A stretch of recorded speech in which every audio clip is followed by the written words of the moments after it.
Good evening, sports fans, and welcome to a brand new episode of Let's Wine About DMV Sports here on IE Sports Radio, your direct feed for all that is sports. Tonight, we'll be taking a broad look around our DMV landscape. We, of course, have to start in football, where both teams still doing pretty darn good. Can't complain about that in the slightest. We then have to jump over to NHL and NBA, where we take a look at what has happened in the last couple of weeks for our Capitals and Wizards. The Capitals still playing pretty well. The Wizards appear to have remembered that they're the Wizards, but there are a couple of positives. We're definitely going to take a look at those. And of course, we have our Alex Ovechkin record watch. And additional bonus points, we have some ML free agent to discuss. It's not a great re-signing period for the Orioles and the Nationals. Well, we'll talk about it. Let's just say they're not missing much. All while starting the brand new lead of the month with a very tasty sparkling wine. We've got all that and more coming up on Let's Wine About DMV Sports on the IE Sports Radio. Your direct feed for all that is sports.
And welcome back to Let's Wine About DMV Sports here on IE Sports Radio, your direct feed for all that is sports. And for the past 10 years and counting, almost 10 and a half, I can say 10 and a half now. I do like to throw the little half on there. That just adds a little bit more emphasis, a little bit more significance to the total. But for the past 10 and a half years has been bringing you amazing sports content, ranging from interviewing legendary athletes to building tailor-made shows dedicated to all major sports cities around the country.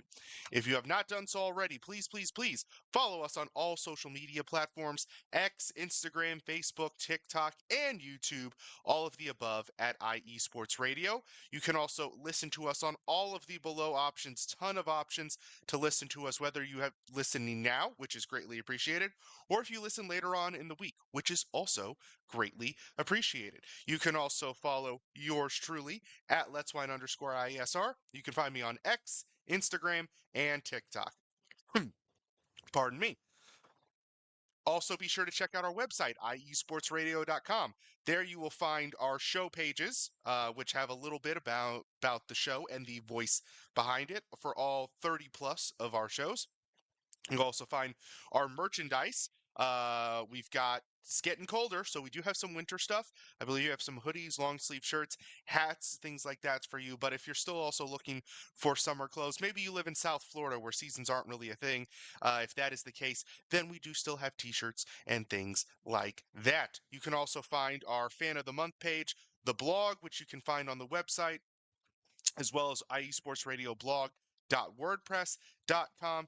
And you can also find fan of the month and the schedules that show you what shows air and when throughout the week. And of course, none of this would be possible without our great sponsors. And I'm going to kick it off to a couple of my fellow co-hosts to tell you a little bit more about them.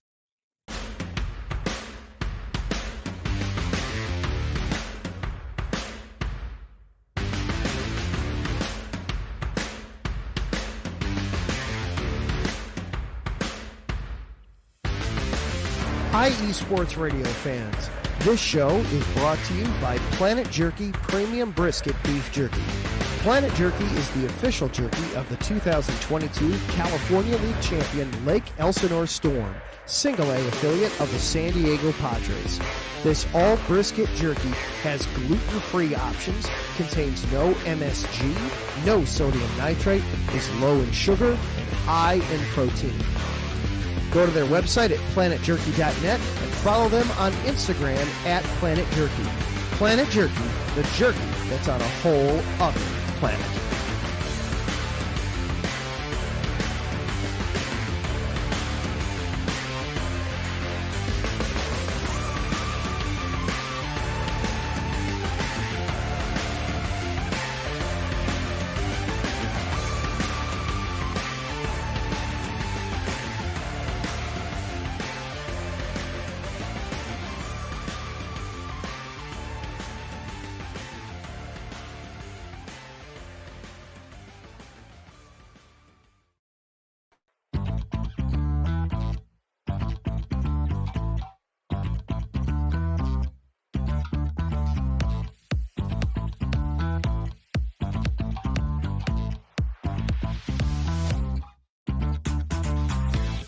Hey there, eSports Radio fans. Be sure to check out our sponsor, Seal the Deal Wax Seals by Cecilia B. You just finished your very own wedding or baby shower invitations and you're looking for that extra special touch? Maybe you just wrote a letter to a relative or a friend and you want to add to their smile when they receive it. Then seal the deal with Cecilia's handmade sealing wax stamps for your invitations, letters, and gifts. You bring the deal, we'll bring the seal. You can find them on Instagram at sealthedeal_wax stamps and on Facebook, Seal the Deal Wax Seals.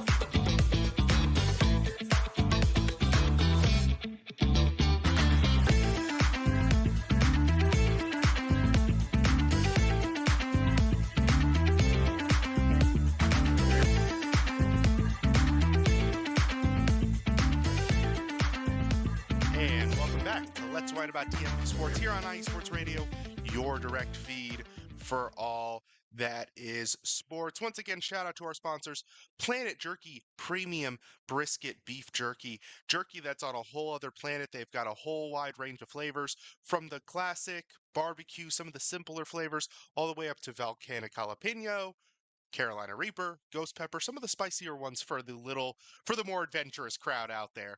So do check them out on Instagram at Planet Jerky, and you can order their product directly from planetjerky.net. And also, Seal the Deal Wax Seals by Cecilia B. The perfect last little touch to a really nice party, a birthday party, a bachelorette party, a bridal shower, any special occasion that you're looking at it, you've done all this planning, and you're like, maybe I just need just one little thing. What am I missing? It could very well be a custom seal by Seal the Deal Wax Seal. So do check them out as well on Instagram at sealthedeal_wax seals. And you can actually order them from our website, iesportsradio.com/seal the deal wax seals. Definitely check her and Planet Jerky out today. So, we are into a new month now. Actually, technically, we're on the second Saturday, but I was on hardcore dad duty on the first Saturday of the month. And before we really get into it, shout out to Ralph Calise, the host of the Yinzer Report, jumping in the chat room. Good evening, Ralph. Thank you for tuning in, and thank you to everybody tuning in, whether you're live at home or later on in the week. It is all greatly appreciated. So, we have our next theme of the month. Now, November means different things to different people. Once that Halloween flip to November 1st happens, you have two sides of the argument. You have the one side that automatically jumps into Christmas mode, and the other side that says, hey, wait a minute, what about Thanksgiving? I'm definitely in section two. Although if people want to jump straight into Christmas, be my guest, whatever makes you feel better. But I'm a big Thanksgiving guy, and whenever I think of the month of November, that's really the only thing I think about is Thanksgiving, and I think of the three F's is family, food, and football, because there's lots of football on Thanksgiving. Usually we wake up and we watch the Macy's Thanksgiving Day Parade, and that transitions very nicely into whatever the 12:30 game on that day will be. But football was third on the list, families first, of course, but number two is the food. Big food holiday, arguably the biggest food holiday of the year. And of course, what goes better with food than more food? No, I'm just kidding. What goes better with food than wine? Now, in years past, I have done a wine theme centered around Thanksgiving. uh, Following the courses, different wines you could have with your Thanksgiving meal. And this year we're going to do more of the same, but we're going to put a little bit of a spin on it. Now, there are three factors, to me, three factors that are variable that go into your wine selection on your Thanksgiving day. The first factor, how many courses are you going to have? Some people make it an all day affair, like my family, and some people only have like one big meal, for example. And there's lots of variation in between. Some people have 3 to 4 courses. Some people I've even heard have 5 or 6 courses. And like I said, some people only have 1 or 2. So the courses are going to determine, not only the style you're going for, but how many wines you're really looking at as well. Number two is the timing of the courses. If you're only doing it in the late evening, if you're only having like one big meal and it's in the evening, there's going to be a different wine selection probably than if you're doing one big meal at 1 in the afternoon, for example. So consequently, if you start like with a breakfast in the morning, you might not even have a wine, or you might do mimosas, versus if your first course is at like 2 o'clock in the afternoon, maybe you'll have a wine, or maybe you'll even have a wine before that course. So the timing is very important to determine which wines you're going to pick.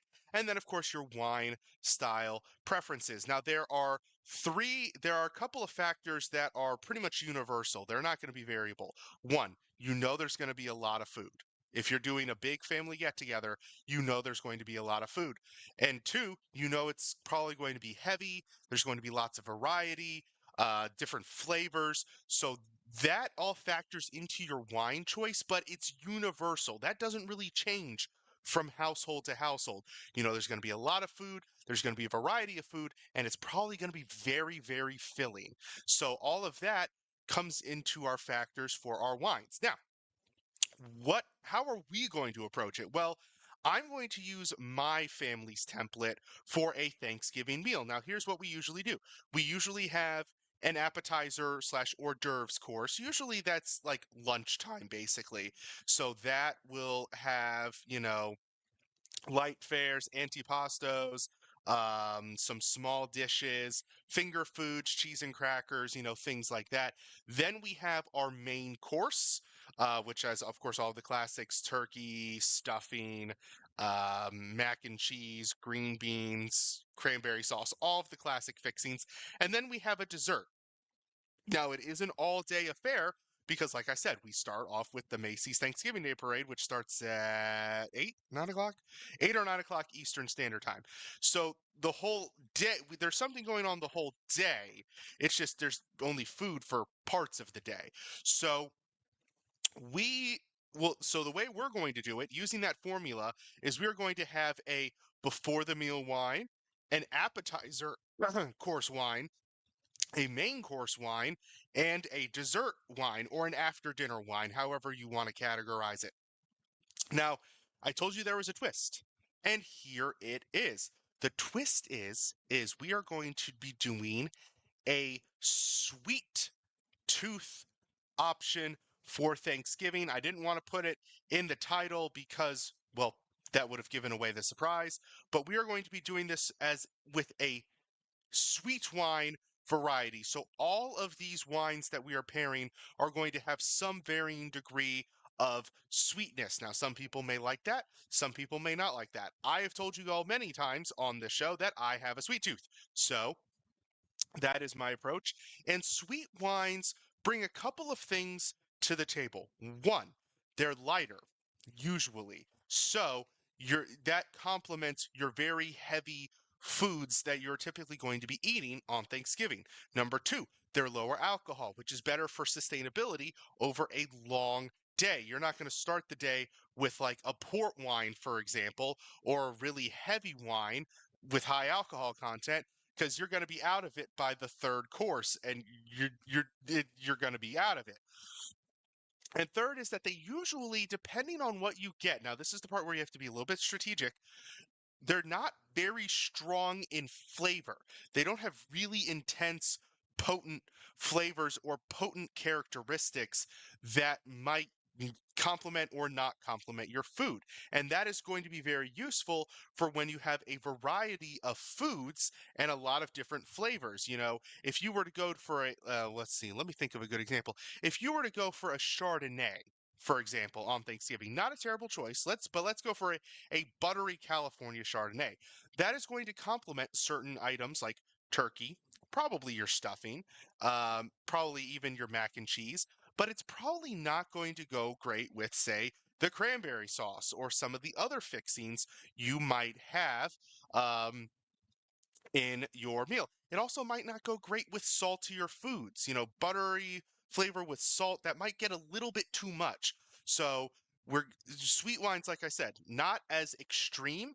So them being more universal is going to help you on a day where you're eating a large variety of foods. So that is going to be your theme. It's going to match up because the lightness of the wines, of sweet wines, complement the weight of the food. The lack of extreme flavors complement the variety of foods. And the low alcohol content allows you to drink more consistently throughout the day without getting absolutely wasted. So, what is our start off? Well, we are going to start before the meal. Now, for me, this is right around noon. Into the morning hours. Now, that you would typically do something like a mimosa, which you could do with this choice. I would recommend a sparkling wine to kick it off. It's celebratory, you know, just like, you know, hey, glad the family's all together, glad everybody's here. Let's toast to everybody being here, toast to what we're thankful for, toast to everybody's health, etc., yada yada. Mimosas, like I said, same way, or Bellinis as well if you like a Bellini. So we are starting with Thousand Lives Sweet Sparkling Wine. Now, this is actually a wine from, I believe this is, yeah, from Argentina. So it's not like a champagne from France, or it's not a Prosecco from Italy. It's not going to have any of those funky designations. It's just a sparkling wine at its base, at its core. Keep it simple. Now, I have described this before on my show, but I think this is the first time I actually get to show you guys the proper sparkling wine opening process. So, pretty much every sparkling wine is going to have some type of cover, foil cover like this. So, you are going to remove the foil cover, obviously, very simple, basic step. That's, you know, not what people typically get wrong. Now, this is the part that you do not do. You do not start shaking the bottle, open it up, and fire the cork off into the room.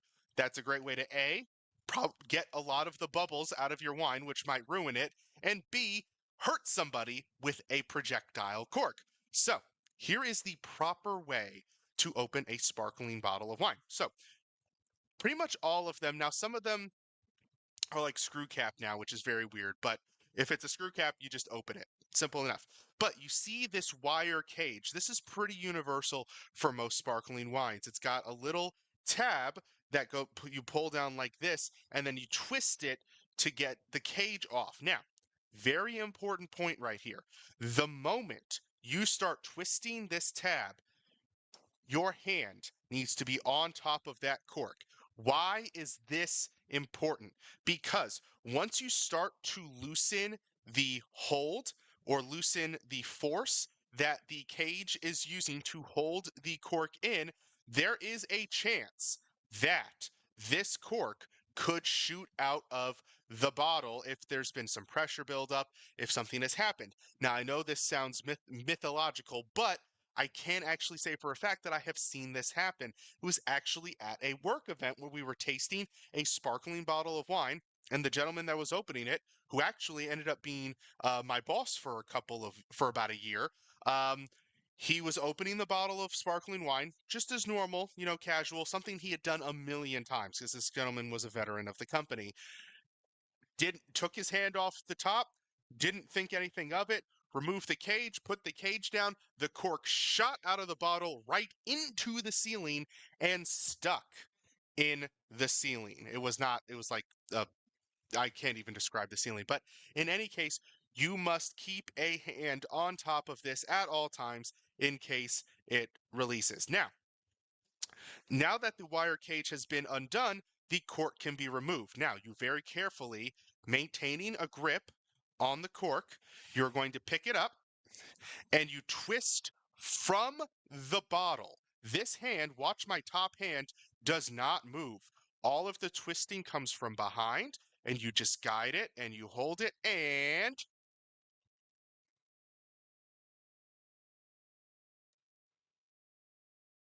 there you go. And it's always a useful hint to leave the bottle at a slight angle. Don't obviously accidentally dump it to let the gas buildup escape out of the bottle. So, boom, and you've got your cork right here. It doesn't fire off and hit anybody. Do not, please, please, please do not do what they do in the Hollywood movies where they shake the bottle and fire it off, or what they do at a lot of sports celebrations. So, there you go. There was your lesson on how to properly open a bottle of sparkling wine. There you go. All right. So now that we've done all of that, let's get into the tasting. Now, I am going to give, if anybody wants to jump in the chat room, I'm going to give you guys an opportunity to tell me what I am doing improper here with this sparkling wine. I'll give you a hint. It has something to do with the glass. What is improper here? If anybody wants to jump in the comments and tell me. But while that's happening, let's take a look. We got some nice bubble action going on here. Very nice fizz. We give it a whiff. Oh, it smells very good. Lovely green fruit, stone fruit aromas. Very classic kind of sparkling wine flavors there. There's a little bit of a description on the back. Let's take a look.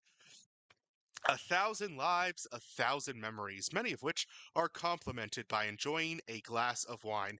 This wine is inspired by the saying, an elephant never forgets, because they have an elephant on their label. There are thousands of moments experienced in every person's life. This wine is dedicated to those memories. All right, that's very cheesy. But in any case, the improper thing I'm doing, by the way, this is not a champagne slash sparkling wine flute. I apologize. I don't own any, so there we go. But it all comes down to the taste. So it's got very nice bubbles. The sweetness is there. You can definitely tell the sweetness, but it's not incredibly overpowering. It's balanced by the natural flavors of the wine and those bubbles. Let's see alcohol content. The alcohol content is only 5.5%. So you can drink a couple of these and you would probably be totally fine. But it's good. It's light. Like I said, you could drink a couple of these, be totally fine. Nice little sweetness to it. It'll appeal to the sweet tooth crowd. Might not appeal as much to the dry crowd, although the bubbles do help in that sense. But yes, this is a very tasty wine and perfect for our purposes of a Thanksgiving meal, kicking it off with a nice celebratory glass of bubbles. We are going to go ahead and take our commercial break now that I've yammered on for almost, I think, 15 minutes about wine, but there was a lot of good information in there. So you should definitely, there's going to be a quiz before you leave here. But we're going to go ahead and take our commercial break. When we come back, we are going to rapid fire through some sports. As you can tell, my voice is not 100% tonight, so I probably won't be doing a full hour-long show. But I do want to get to some sports here, so do not go away. You're listening to Let's Whine About DMV Sports here on IE Sports Radio, your direct feed for all that is sports. Sports fans, do you like teams that are tough, cities that are tougher, and fan bases that are passionate about their teams? How about teams that are historic and stadiums that are iconic? Then you belong in Chicago, and you need to check out Chi-Town Weekly. Join me, Adam Kernan, every week as we keep up with all things Chicago sports. Bears, Bulls, Blackhawks, Cubs, White Sox. We'll cover them all, plus more. The Windy City is always buzzing, and we'll keep you up on all the big games and major stories. So tune in to Chi-Town Weekly every week right here on IE Sports Radio, your direct feed for all that is sports.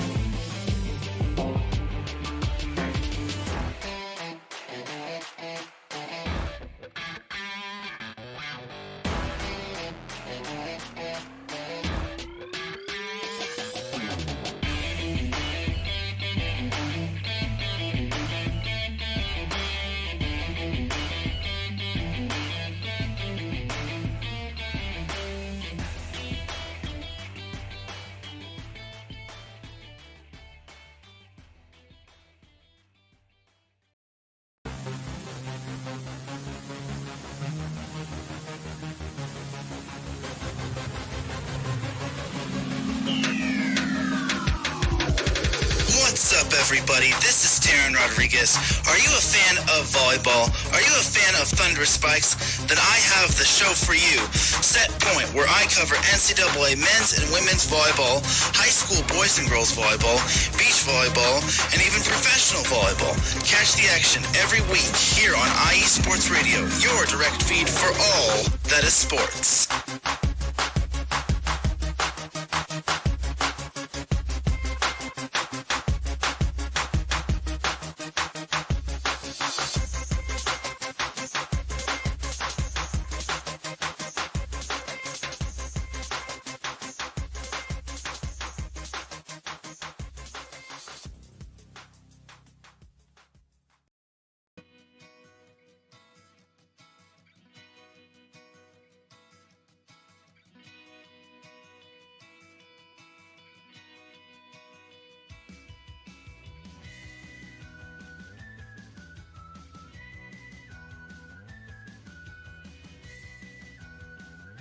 Hey, Cleveland and Columbus sports fans, this is Jen B, host of the Show of the Land on IE Sports Radio, your direct feed for all that is sports.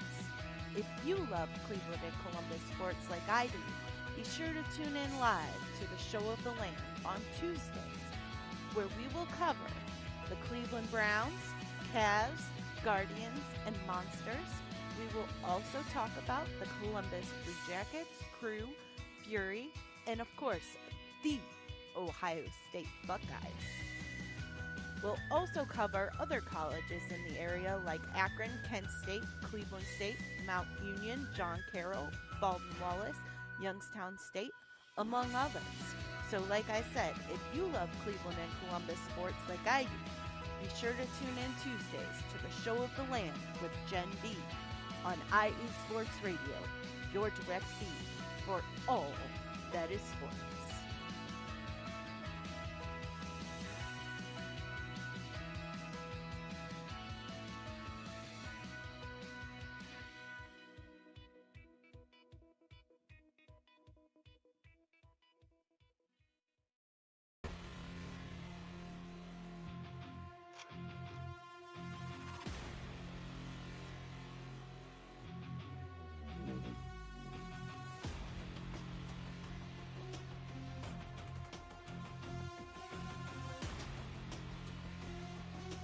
What's up, Pittsburgh?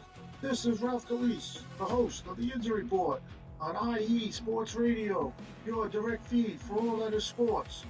Are you that passionate diehard Steelers, Penguins, Pirates, or just a Pittsburgh sports fan? Then please join me on the Yins Report every Tuesday on IE Sports Radio, the direct feed for all that is sports. And I will update you on all that's black and gold and have you telling your Pittsburgh fans and friends what's up with Pittsburgh sports. Tune in Tuesday with me, Ralph Calise, the Yinzer Report on IE Sports Radio, your direct feed for all that is sports. Let's go!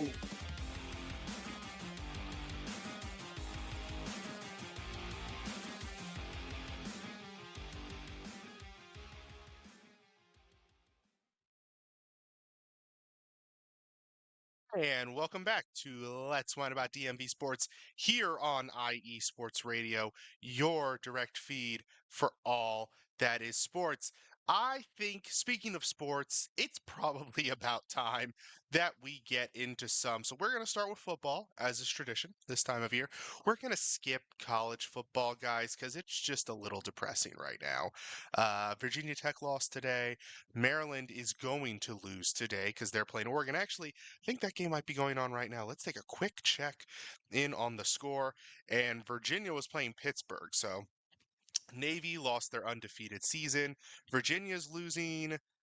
I don't want to talk about my favorite team. And Maryland is indeed losing. So just depressing right now, guys. So we're not going to subject ourselves to that kind of depression. We're going to stay positive. So let's stay positive with our first team, the Baltimore Ravens, who have actually played 3 times since we last spoke because they had their Sunday game after my show at the end of October, which was a rather disappointing loss to the Browns. I had a sneaking feeling about that game.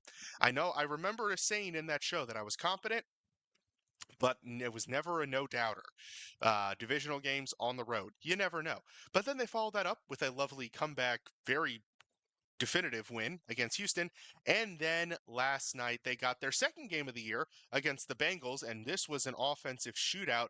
The Bengals were actually up 21-7 in the third quarter, but the Ravens would score 4 touchdowns on 4 drives, and the Bengals would get the touchdown to make it 35-34, but they would fail on the 2-point conversion. So the Ravens come away with a victory 35-34. They are now 7-3 overall. Not quite division lead because the Steelers are doing very well, but this was a key victory for them because the Ravens essentially eliminated the Bengals from the divisional discussion. They now have a 3-game lead on Cincinnati. They own the head-to-head tiebreaker, and they will likely own the divisional tiebreaker. They're 2-1, and all they have to do is split against Pittsburgh and beat Cleveland at home in order to get to 4-2. So Cincinnati can't even beat them there. So Cincinnati has to outright overcome them. And I just don't think that's going to happen. Now, Cincinnati's a very good team. I do think there's a good chance that they make it into the playoffs, maybe as the 7 seed in the AFC. I do think they can come back from 4-6 to get to a winning record. Perhaps 9-8 feels reasonable for their goal. So I'm not counting them out by any means, but the Ravens did essentially eliminate them from the divisional race. And now, because they played a Thursday night game, they get a pseudo break. When we come back next week, there will have been no Ravens game to talk about because we just talked about it. So anybody who's been a little banged up, I know Lamar Jackson has had on and off injury issues, as is tradition for a quarterback that scrambles as much as he does. I'm trying to think who else is a little banged up. I know Andrew Voorhees, the left guard, is banged up, although Patrick McCarry had a damn good game last night, so I'm not going to take anything away from him. The defensive line's been kind of banged up. So yeah, it's this opportunity to get healthy, get the extra few days of rest, because the first game back, I believe, from this break is against Pittsburgh. So that's going to be a challenge as always. And on the other side, going down I-95 a little bit to DC, the Commanders I don't think have lost since we last spoke. They defeated the Bears with the dramatic Hail Mary 2 weeks ago that became the talk of DC everywhere. And they defeated the Giants last week. This was a tough game. This was a close game. Again, divisional games. The record of the opponent seems to not matter as much in divisional games as it does everywhere around the league. But the Commanders do sweep the Giants. I do not believe they have played any other divisional games. So they do have their 4 games against the Cowboys and the Eagles coming up, but a great victory. They are 7-2. You'd think that would be enough for the number 1 seed in the NFC, but no, the pesky Lions are still sitting at 7-1, I believe. And I think there's another team that's I think is it the Vikings or the Packers that are right there, right on their heels or something in the North. I know it's not anybody from the NFC West that's close by in terms of record, but the Commanders still having a great season, but they get one of their bigger tests to date coming up tomorrow against the Steelers, thankfully at home, so hopefully that helps, but this is going to be a tough game. The Steelers are a good football team that is playing great football. I know that's a little bit confusing, but like on paper, they're very good. I wouldn't say they were like one of the top teams in the league on paper, but you look at the product on the field this year has been great. So give credit where credit is due. Like I said, this is probably the toughest game of the year so far for the Commanders. We'll put it tied with the Ravens game for the toughest game of the year. Now, the Commanders now have a winning team on their win list with the Bears, although they defeated the Bears and the Bears seem to be unraveling a little bit. But like I said, tough game. They're going to have to play really strong football to beat the Steelers, and it's going to take a group effort. And you're already down 1 in the group because Brian Robinson, the running back, is out with an injury. So that's going to give them a little bit of an uphill challenge. And also, weird things going on with their special teams. Kicker Austin Seibert, who has been phenomenal this year for the team, has been ruled out. And also the long snapper, Tyler Ott, also could be out of the game with an illness. And we saw in the Giants game earlier this year, not this past one, but the first one, where the Giants had some weird special teams issues. And you could argue that's what cost them the game. So that'll definitely be something to watch is if this comes down to special teams, will the Commanders be cohesive enough to be able to bring it home? If they need a field goal, really good punt, whatever special teams efforts you need, will the replacements be able to get it done? That's going to be interesting to watch. We are going to jump now to the NBA with the Washington Wizards. They have played 5 games since we last spoke, and in that process, they are 2-3. Not awful. They actually won 2 in a row right after our last show where they were 0-2. So they were very briefly 2-2 before losing the last 3. I think the team got a little hot and was like, oh my gosh, are we competitive? And then the last 3 games kind of showed us, no, you're not quite there yet. But credit where credit is due. The trio of rookie first rounders has been playing excellent basketball together. Not Bilal Coulibaly, he's not a rookie, although he has been playing great basketball as well. Bub Carrington, Kaishan George, Alex Sarr, all performing very well. Bench has been a little inconsistent. Corey Kispert not playing great. No Kyle Kuzma, so they're having to rely on other pieces to contribute significantly. Jared Butler and Johnny Davis are doing all right backup guards, but these are not guys who are significant contributors on winning teams. They might be significant contributors on losing teams. But, there are different ways that NBA teams build their rosters, right? Now, typically, one of the formulas is you kind of group your guards together, right? And you have your starting point guard, your starting shooting guard, and then you might have a backup who kind of plays both roles a little bit or complements the two. Or you might have, a forward who kind of plays both spots. There's some versatility here, but you usually have a primary backup guard and then a secondary backup guard. The primary backup guard is one of your top guys off the bench, and the secondary guy probably gets regular nightly minutes. Now, there's usually a fifth guard that might see when one of the top four guys needs a day off or is injured or in a blowout where they start getting some minutes. That's usually where guys like Jared Butler and Johnny Davis would fall on a winning, contending team. But the Wizards are not that, so that's guards 3 and 4 right now, also due to injury, kind of forcing a little bit of a shuffling of the lineup. But it's been 2 weeks, and we do have two players of the week. For last week, it was Bilal Coulibaly, who had two of his best games as a pro. In their two wins, he was the best player on the court both times, averaging 25 points a game in those wins. So fantastic week from him. And this past week, it has been Bub Carrington, who has been near triple doubles in each of the last two games. He had a double-double last night and was, I think, 2 assists shy. He also had 4 steals.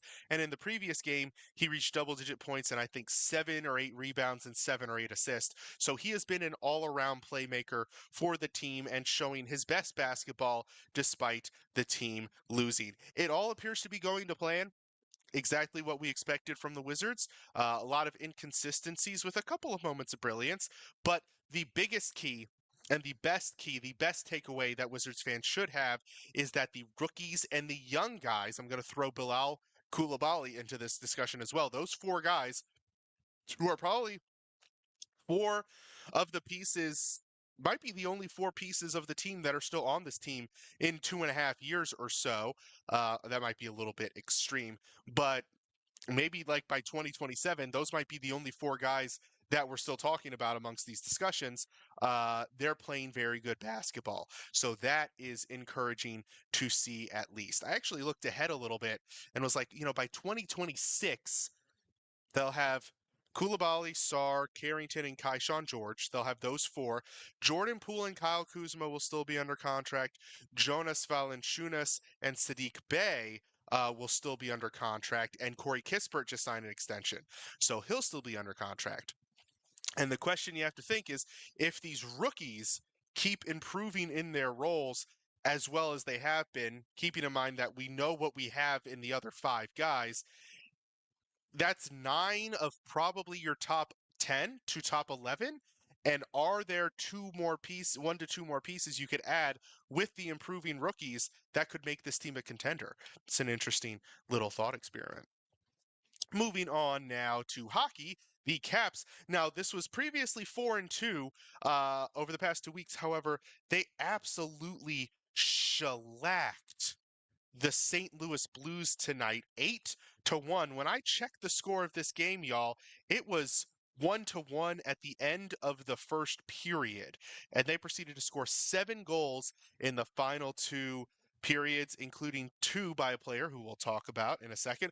Every forward except Nick Dowd had a point, and Logan Thompson had 24 of 25 saves. So fantastic performance by the team, moves them to 10-4 on the season. Player of the week, and this is covering the past 2 weeks, Alex Ovechkin.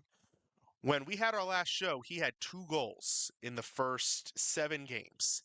He has 8 in the last 7 games, which brings us to our Ovechkin record watch, which again had to be updated on the fly here. But he is now up to 863 for the career. He has 10 on the season in 14 games, which puts him on an absurd pace that he's not going to maintain. But in the final 68 games of the season, he has to score 32 goals to pass Wayne Gretzky as the all-time goal scorer. In 68, that's less than 1 goal every 2 games.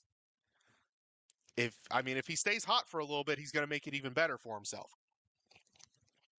But that is a very manageable rate given his career and given his current hot streak. It's not like last year where he started out with 6 goals in the first 30 games or something absurd like that. he's doing great. He's scoring goals, and the whole team is performing very well. We should all be very excited. Getting some guys back from injury who had been hurt previously. It's good stuff. Good things happening in the nation's capital for hockey. And now we are going to take a quick touch on MLB free agency because while we've been away, teams were able to do some pre-free agency negotiations with their pending free agents. And it is sad to say on the Orioles side that they could not reach a deal with Anthony Santander or Corbin Burns. So both of them will be testing the free agent waters along with a couple other guys. Injured starting pitcher John Means. Backup catcher James McCann, and outfielder Austin Slater. All of those guys are going to be hitting the free agent market. Also, the team denied the team options for Eloy Jimenez, DH Eloy Jimenez, and relief pitcher Danny Colom. Now, the Danny Colom one was confusing to a lot of people because they kept Cionel Perez, who had not had as good a year as Colom, and they kept Sir Anthony Dominguez, who was twice as expensive. So why did Colom get the axe? Well, people brought up age. He's 35, so that's a pretty big deal for a pitcher. And number two, he did have that bone chip injury during the season, and I think there's been some intel that there might be more to that injury than maybe we're being led on. He was able to come back and pitch the last week or so and then into the playoffs. Not that it mattered because they were out in 2 games, but really interesting decision there to move on from Colom and keep the other 2 guys there. And they also kept Ryan O'Hearn as well, which might be an indicator that Anthony Santander, which was probably an indicator, probably an indicator that Anthony Santander would not be coming back since he kind of platoons a little bit in the outfield. I think they might use him a little bit there. It also might be an indicator that they're not quite ready to give full-time playing time to Heston Kjerstad and Colby Mayo, both of Kjerstad, who's a corner outfielder / DH, Mayo, who is a first baseman / DH, and O'Hearn, who is a DH / first baseman / corner outfielder. So that might be indicative there. Of course, also now the Orioles have been tied to every corner outfielder and every starting pitcher, as well as most relief pitchers that are available. Also for the Nationals, they had a couple players walk. Joey Gallo, who they had signed on a 1-year kind of prove yourself and we'll trade you deal. Didn't really work out. He got hurt, but hey, that happens. Best of luck to him. Also, first baseman Joey Meneses, who was one of the bright spots to their downfall season. One of the bright spots was the sudden emergence of Meneses. He hasn't been great since then, and he has left the team as a free agent as well. So best of luck to him in his future endeavors. Rumor has it the Nats have been pursuing corner infielders. So they've been linked to first baseman Pete Alonso. They've been linked to first baseman Christian Walker. They've been linked to third baseman Jake Berger, and there was a 4th guy. So they're looking at corner infield power bats. I'm hoping it's a first baseman because I want them to leave third base open for Brady House, one of their top prospects. I think he'll be up in about a year or 2. So a first baseman / DH power bat to put in the middle of the lineup would be an amazing step forward for this team, and it looks like that's kind of what they're targeting. Now, Walker makes a lot of sense because he also has a gold glove under his belt now. He's a little bit older than Pete Alonso, so he's going to be a little bit cheaper probably, and probably more to take a shorter-term deal, which will allow them to alter his contract by the time they have to pay some of these players. So, all going as planned for the Nationals offseason. Orioles, not as encouraging, but, hey, they're still out there, they're still trying to make some moves, and they're still working to compete.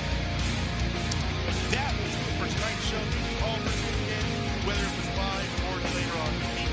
Once again, if you have not done so, please follow us on all of the social media platforms. Listen to us on all of these options here. If you're already listening live, you already know how to do that. check out our website with our show pages and our merchandise. Follow yours truly on social media at the hashtag below. Shout out to sponsors Planet Jerky Premium Beef Brisket Jerky and Seal the Deal Wax Seals. And of course, as always, I didn't really have a natural break for this, but please drink responsibly. Do not drink and drive. One of my favorite social media posts regarding this topic is that you can afford an Uber or a taxi before you can afford a DUI. So please drink responsibly. Do not drink and drive. It is simply not worth it. Once again, thank you all for tuning in. This has been Mike Patt for Let's Whine About DMV Sports on the ID Sports Radio, your direct feed for all that is sports. Have a great week.